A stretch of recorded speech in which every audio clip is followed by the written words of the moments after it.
नमस्कार विद्यार्थी मित्रांनो, मी डॉक्टर सरोज कोकणे फ्रॉम कोल्हापूर। विद्यार्थी मित्रांनो, आज तक न्यूजमध्ये ही न्यूज आलेली आहे आणि खूप साऱ्या यूट्यूब चॅनलवरती पण तुम्हाला न्यूज पाहायला भेटत असेल आणि न्यूजपेपरमध्ये सुद्धा तुम्ही जर हिंदी न्यूजपेपर काढले तर त्या न्यूजपेपरमध्ये सुद्धा तुम्हाला ही न्यूज पाहायला मिळेल। त्याच अनुषंगाने मी आज हा व्हिडिओ बनवलेला आहे। तर तुम्ही स्क्रीनवरती पाहू शकता, ही पूर्णपणे न्यूज मी तुम्हाला दाखवत आहे। नीट पेपर फुटी प्रकरण पुन्हा उघडकीस, SOG कडून मोठी कारवाई, 13 जणांना ताब्यात घेण्यात आलेलं आहे असं हे पूर्णपणे आज तक न्यूजमध्ये सुद्धा सांगण्यात आलेलं आहे आणि न्यूजपेपरमध्ये पण ह्या खूप आज न्यूज प्रकाशित झालेले आहे। तर आपल्याला 2026 परीक्षेत पेपर फुटीच्या भीतीने पार्श्वभूमीवर IB कडून मिळालेल्या माहितीच्या आधारे राजस्थान स्पेशल SOG डेहराडून, सीकर आणि झुंझुनी येथून 13 संशयित लोकांना ताब्यात घेतलेलं आहे असं ह्या न्यूजमध्ये सांगण्यात आलेलं आहे। आणि त्याचबरोबर नीट परीक्षा कडक सुरक्षा व्यवस्थेत घेण्यात आलेली होती, तरीही पेपर फुटीच्या बातम्या अजूनही समोर येत आहेत असं ह्या न्यूजमध्ये सांगण्यात आलेलं आहे। आणि पुढे त्यांनी अशी न्यूज इथे पण काही सांगण्यात आलेले आहेत मुद्दे। तर देशातील सर्वात मोठी वैद्यकीय परीक्षा असलेल्या नीट परीक्षेमध्ये पुन्हा एकदा पेपर फुटीचे प्रकरण उघडकीस आले आहे असंही या न्यूजमध्ये सांगण्यात आलेलं आहे। तर 3 मे रोजी झालेल्या नीट परीक्षेत गैरप्रकार झाल्याचा संशय व्यक्त केला जात आहे असं ह्या न्यूजमध्ये सांगण्यात आलेलं आहे। आणि इंटेलिजन्स ब्युरोकडून मिळालेल्या माहितीच्या आधारे राजस्थान पोलिसांच्या विशेष कृती गटाने ह्या मोठ्या कारवाईनंतर डेहराडून आणि सीकर आणि झुंझुनी येथील 13 लोकांना ताब्यात घेतलेलं आहे असं सांगितण्यात आलेलं आहे। आणि अटक केलेल्यांमध्ये सीकरमधील एका नामांकित कॉलेज संस्थेशी संबंधित करिअर समुपदेशकांचा समावेश आहे असंही त्या न्यूजमध्ये सांगण्यात आलेलं आहे।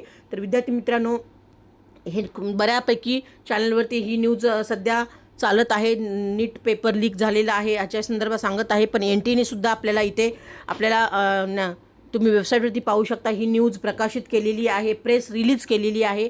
अगदी तुम्ही विद्यार्थ्यांनी घाबरून जाऊ नये असे त्यांनी पूर्णपणे 5 पॉईंट्स इथे मांडण्यात आलेलं आहे या न्यूजमध्ये। पूर्णपणे तुम्ही डिटेल्स अगदी स्टेप बाय स्टेप पूर्ण 5 पॉईंट पहा, म्हणजे तुम्हाला लक्षात येईल तर ते कोणते 5 पॉईंट आहेत ते मी शॉर्टमध्ये तुम्हाला मराठीत सांगणार आहे। तर खरंच आपल्याला एक्झाम सिक्युअर होतं का, तर हे पण त्यांनी पॉईंट तिथे दिलेलं आहे की NTAच्या मते 13 मे रोजी आपल्याला जी परीक्षा पूर्ण झालेली आहे त्यामध्ये सिक्युरिटीमध्येच एक्झाम झालेली आहे असं त्यांचं म्हणणं आहे। आणि क्वेश्चन पेपर्स GPS ट्रॅकिंगनेच ट्रान्सपोर्ट झालेले आहेत, तर प्रत्येक पेपरवर युनिक वॉटरमार्क होता असंही त्या NTAचं म्हणणं आहे। आणि एक्झाम सेंटरमध्ये AI बेस्ड CCTV मॉनिटरिंग होतं, बायोमेट्रिक व्हेरिफिकेशन होतं आणि 5G जॅमर पण तिथे वापरण्यात आलेले होते असंही त्यांनी पॉईंट्स तिथे सांगण्यात आलेले आहेत। आणि पुढे त्यांनी असं NTAने सांगितलेलं आहे की मग पेपर लीकची बातमी कुठून आलेली आहे, तर 7 मेला आपली जी एक्झाम 3 मे झाल्यानंतर 7 मेला एक्झामनंतर आपल्या 4 दिवसांनी NTAला माहिती मिळालेली आहे असं त्यांनी त्या न्यूजमध्ये सांगण्यात आलेलं आहे।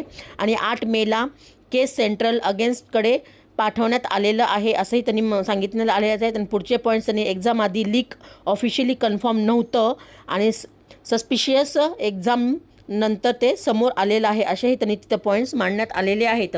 आणि पुढचे त्यांनी पॉईंट्स असं सांगण्यात आले की सध्या काय चालू आहेत, इन्व्हेस्टिगेशन सुरू आहे राज्यामध्ये प्रत्येक आणि प्लस केंद्र स्तरावरती सुद्धा अगदी इन्व्हेस्टिगेशन सुरू आहे असं सांगण्यात आलेलं आहे। फायनल रिपोर्ट अजूनही आलेलं नाही आहे, एजन्सीच्या निष्कर्षावरील पुढील निर्णय होणार आहे असं त्यामध्ये पॉईंट्स सांगण्यात आलेले आहेत।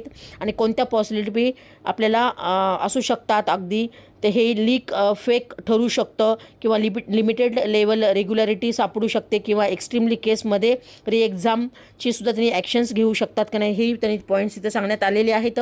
आणि विद्यार्थ्यांना महत्त्वाचा सुद्धा त्यांनी संदेश दिलेला आहे NTAने की NTAचं स्पष्ट म्हणणं आहे की मेजॉरिटी स्टुडंटने प्रामाणिकपणे एक्झाम दिलेली आहे, त्यांच्या मेहनतीवरती कोणतीच शंका नाही असंही त्यांनी तिथं सांगितलेलं आहे। आणि NTA सुद्धा सांगतो की विद्यार्थ्यांनी पॅनिक होऊ नये, फेक न्यूजपासून अशा दूर राहा। जसं की मी तुम्हाला आता न्यूज चॅनलवरती जी न्यूज सांगण्यात आलेली आहे तशा अगदी ज्या काही न्यूजपेपरमध्ये किंवा TV वरती सुद्धा तुम्ही ऐकताय किंवा न्यूजपेपरमध्ये तुम्ही हिंदी न्यूजपेपरमध्ये वाचताय किंवा यूट्यूब चॅनलवरती सुद्धा तुम्ही न्यूज पाहताय, तशा फेक न्यूजपासून सुद्धा तुम्ही दूर राहा, काउन्सिलिंगची तयारी सुरू ठेवा, रिझल्ट बेस्ड प्लॅनिंग करा असंही पूर्णपणे NTA आपल्यामार्फत हे प्रेस रिलीज केलेलंच आहे। तर विद्यार्थी मित्रांनो, जी काही न्यूज आता तुम्हाला मी आज तकची जी आलेली आहे ती तुम्हाला मी दाखवलेली आहे, त्याच्या अनुषंगाने तुम्ही त्या गोष्टीवरती विश्वास ठेवू नका, ह्या फेक न्यूज आहेत। फक्त न्यूज काय आहे ती अगदी मी तुम्हाला ह्या सांगण्याचा प्रयत्न केलेला आहे। तर व्हिडिओ आवडल्यास नक्कीच लाईक सबस्क्राईब करा. गरजूंना पण हा व्हिडिओ सेंड करा. त्यांना पण अगदी ह्या न्यूजबद्दल पूर्णपणे डिटेल्स पॉईंट्स माहिती होतीलच. आणि जी काही पेपर फुटीची बातमी उघडकीस आलेली आहे, 13 लोकांवरती कारवाई चालू आहे, ह्या सगळ्या ज्या न्यूज आलेल्या आहेत त्या जस्ट न्यूज तुम्हाला कळाव्यात, न्यूजमध्ये काय सध्या चालू आहे, त्या अनुषंगाने मी हा व्हिडिओ बनवण्याचा प्रयत्न केलेला आहे. तर ओके फ्युचर डॉक्टर्स, काहीच तुम्ही घाबरून जाऊ नका किंवा पॅनिक होऊ नका. येणाऱ्या काळामध्ये असेच नवीन अपडेट्स न्यूज पाहण्यासाठी तुम्ही आमच्या ह्या चॅनलशी सबस्क्राईब करून ठेवा. मी माझा नंबर डिस्क्रिप्शनपासून दिलेला आहे, व्हॉट्सअप लिंक पण दिलेली आहे, त्याही लिंकला तुम्ही क्लिक करून जॉईन होऊ शकता आणि वरचीवर नवीन डेली अपडेट्स पाहू शकता. Okay future doctors, all the best. जय हिंद, जय महाराष्ट्र. थँक्यू.